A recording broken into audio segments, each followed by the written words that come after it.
नमस्कार दोस्तों आज हम एक प्रश्न ले रहे हैं जो इंडियन सोसाइटी से है। आपके जीएस पेपर 1 का पार्ट है। दोस्तों प्रश्न ये है कि भारतीय समाज पर निम्नलिखित प्रभाव की चर्चा करें। दोस्तों प्रश्न ये पूछ रहा है कि जो भारतीय समाज है इस पर जो संस्कृतिकरण का क्या प्रभाव रहा और पश्चिमीकरण जो वेस्टर्नाइजेशन है इसका क्या प्रभाव रहा और आधुनिकीकरण का क्या प्रभाव रहा, इसको हमको बताना है। दोस्तों आइए देखते हैं इस प्रश्न को कैसे सॉल्व करेंगे। दोस्तों सबसे पहले बताएंगे कि ये संस्कृतिकरण क्या है। दोस्तों संस्कृतिकरण ये एक ऐसी प्रक्रिया है जिसके माध्यम से जो निचली जातियां होती हैं, लोअर कास्ट, जो उच्च जातियों के रीति रिवाज और कर्मकांड होते हैं उनका अनुकरण करती हैं, एक तरह से फॉलो करती हैं और ऊर्ध्वगामी सामाजिक गतिशीलता प्राप्त करने का प्रयास करती हैं और वो जो उच्च जातियों की तरह बनने का प्रयास करती हैं।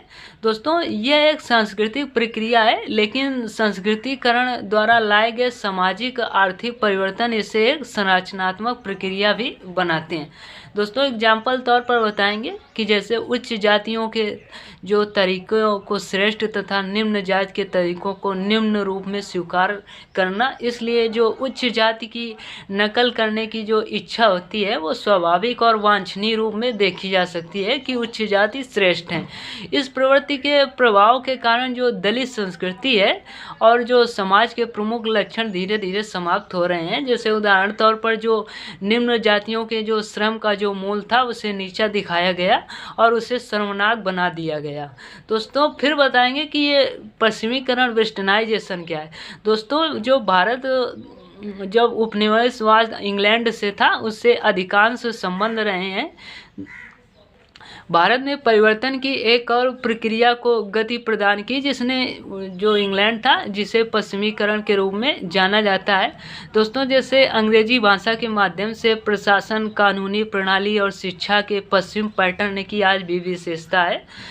दोस्तों फिर बताएंगे कि जो पश्चिम जीवन शैली के प्रभाव के तहत जो भारत का शिक्षित और शहरीकृत भारतीयों के एक वर्ग ने जो पश्चिम शैली की पोशाक, भोजन, पेय, भाषण और तरीकों को अपनाया है। जो भारत का जो अपर क्लास, जो उच्च वर्ग और मिडिल क्लास है, उसने जो इंग्लैंड की जो है पोशाक, भोजन, पेय, भाषण, तौर तरीकों को आज भी अपना रहा है।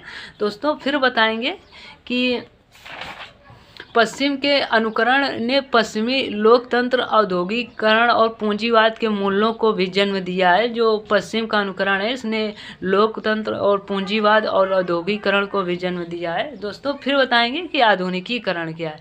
दोस्तों यह ऐसी प्रक्रिया है जिसके द्वारा संबंधित समाज द्वारा स्वीकृत शब्द के जो व्यापक अर्थों में बेहतर और अधिक संतोषजनक जीवन जो प्राप्त करने के अंतिम उद्देश्य के साथ जो समाज में आधुनिक वैज्ञानिक ज्ञान का परिचय दिया जाता है।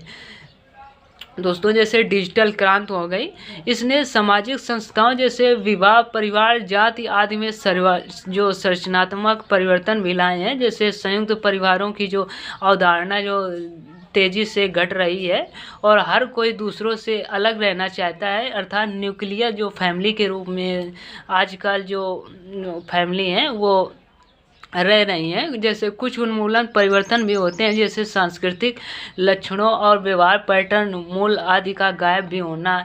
जैसे सांस्कृतिक लक्षण, व्यवहार पैटर्न ये धीरे धीरे ये गायब हो रहे हैं। फिर बताएंगे कि जो आधुनिकीकरण है उपयोगिता, गणना और विज्ञान के सत्य भावनाओं, पवित्र और गैर तर्क संगत पर पूर्वता लेते हैं। दोस्तों ये आज का ये प्रश्न था। अगर ये वीडियो पसंद आए लाइक शेयर सब्सक्राइब करना न भूलें। धन्यवाद।